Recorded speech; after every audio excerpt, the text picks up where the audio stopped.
enjoyed the story of Raja Harishchandra. Today we will be looking at the takeaways from the same story.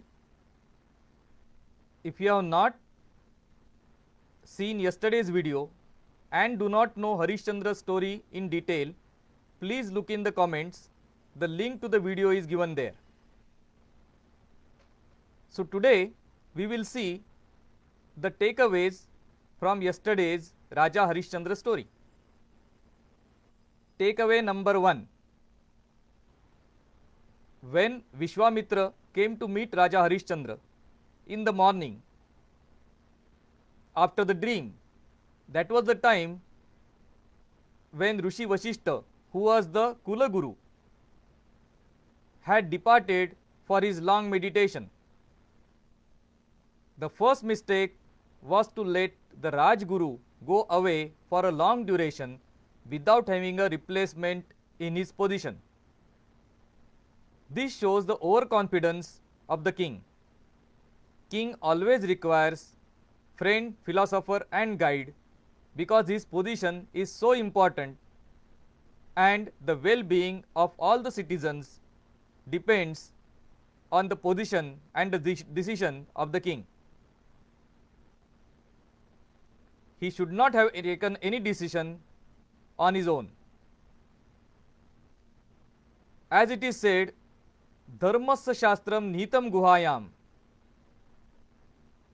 Yena Mahajano Gataha Sapantha Shrutir Vibhinna Smrutayasya Bhinna Naiko Muniyasya Vacha Pramanam Dharmasya Shastram Nihitam Guhayam Yena Mahajano Gataha Sapantha. So, the Shastra of Dharma is very complicated, and that is why the help of a guru is necessary. In fact, the guru of management, Kautilya, Chanakya, he goes on to say that right first thing in the morning, the king must meet 3 people, and only then he can go to his Rajya Sabha. The first one being his physician, who checks the king's health. The second one being the Pradhan, who tells him what had happened till yesterday in the kingdom, so updates him.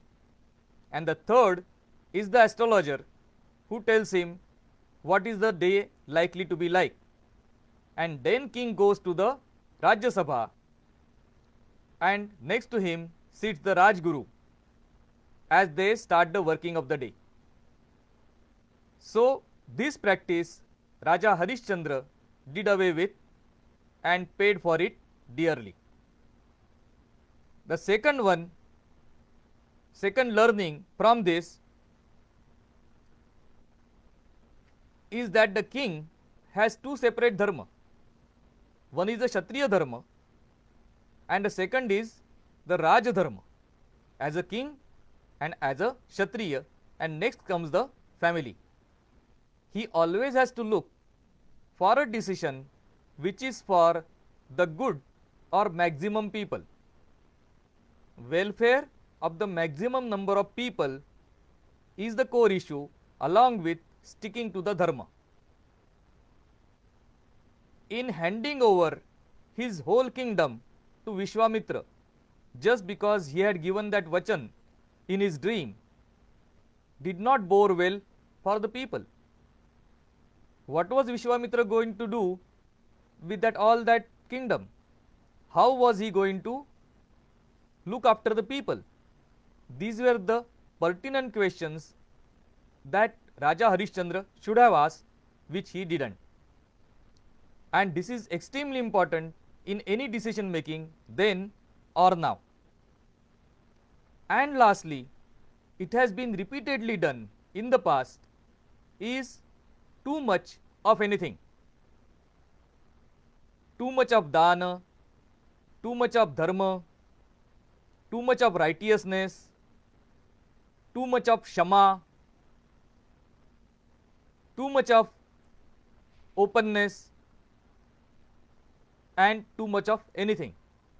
All these things were prohibited by Chanakya Rajyaniti or Kautilya Arthashastra. But whatever was given in the Arthashastra was repeatedly negated by some of these kings, and they paid dearly for it. So one has to remember the Bhagwan Buddha message that everything has to be done in moderation, which also means there should be moderation of moderation. So nothing should be done in excess, everything should be done in moderation, including moderation. These are the three takeaways from the Raja Harishchandra story, and it is better we inculcate them in our day-to-day life as early as possible for our own benefit. Namaskar.